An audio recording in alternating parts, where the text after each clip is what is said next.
everyone, and welcome to today's video. This is a B1 level reading lesson, and today we're going to be reading a short article called NASA Finds a New Earth.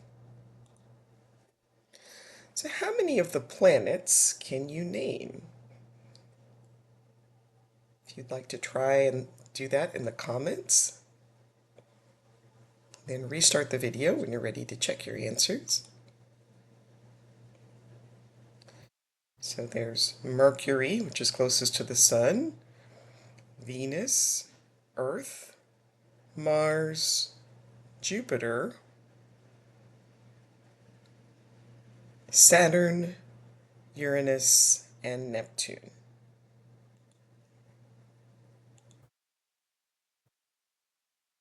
And what makes Earth special?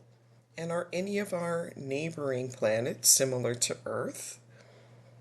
Well, one of the biggest differences with Earth is the presence of water, the oceans.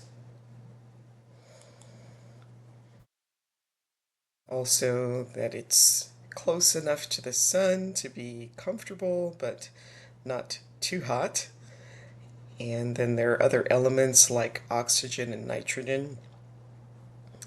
And no one really knows exactly if there has been life on other planets, although it's thought that perhaps some of the planets closest to Earth might have had liquid water or other life forms at one time.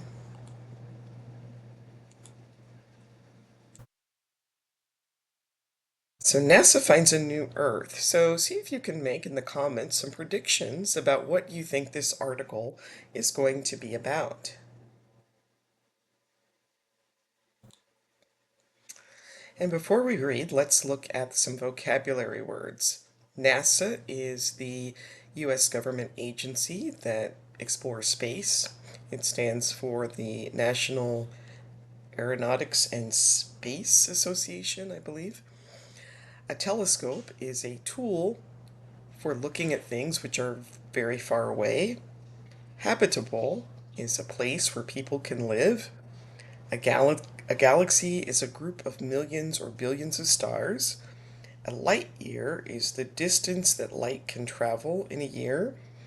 And a constellation is a small group of stars. All right, now you can either pause the video and start reading the article on your own, or you can follow along as I read. NASA's Space Telescope has discovered an Earth-like planet near a star within a habitable area of our galaxy. The star is called Kepler 186. It is about 500 light years from Earth. Kepler 186 is in a group of stars called the Cygnus constellation. The planet, which is similar to Earth, is called Kepler 186f. The habitable zone, also known as the Goldilocks zone, is the region where we could find water on another planet. It is important to find water on other planets because if there is liquid water, there could be life. If the planet is too hot, there won't be water. If the planet is too cold, the water will be frozen as ice.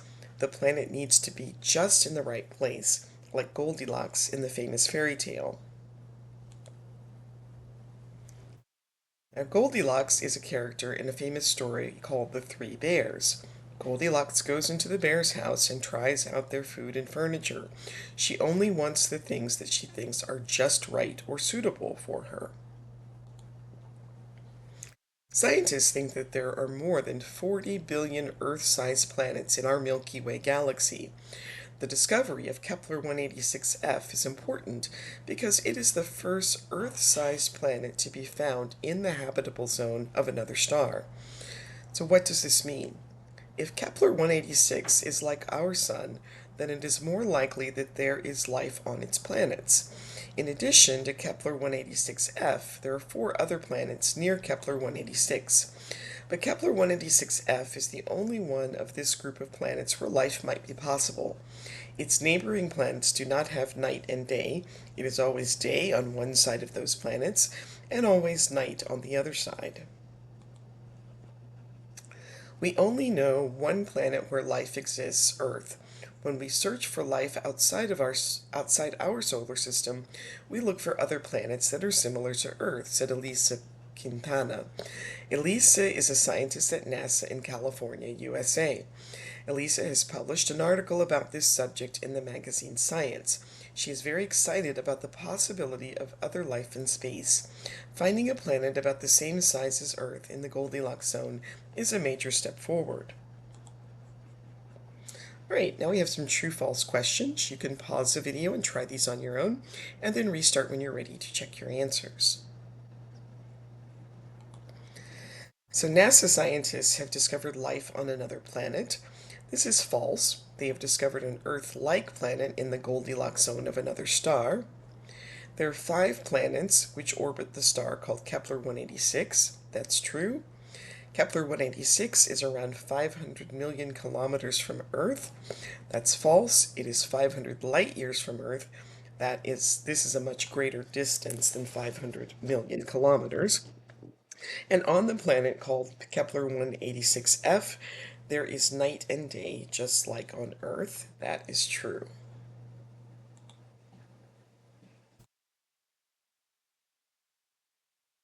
Elisa Quintana said that the discovery of Kepler 186f is a major step forward. So what does that expression mean? And you can give your ideas about that in the comments. So now put these words in order from the smallest to the biggest objects. You can pause the video and try that on your own and then restart when you're ready to check your answers. So first is a star is the smallest. Oh, sorry, a planet is the smallest. Then a star. Then a solar system. A constellation. A galaxy.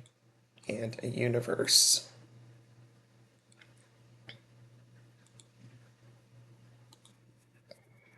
So should NASA spend time and money looking for life in other parts of the universe? And what would you like to know about space? And be sure to share your ideas and thoughts in the comments. That brings us to the end of today's video. Please like, subscribe, share, and I'll see you next time. Thanks for watching. Bye.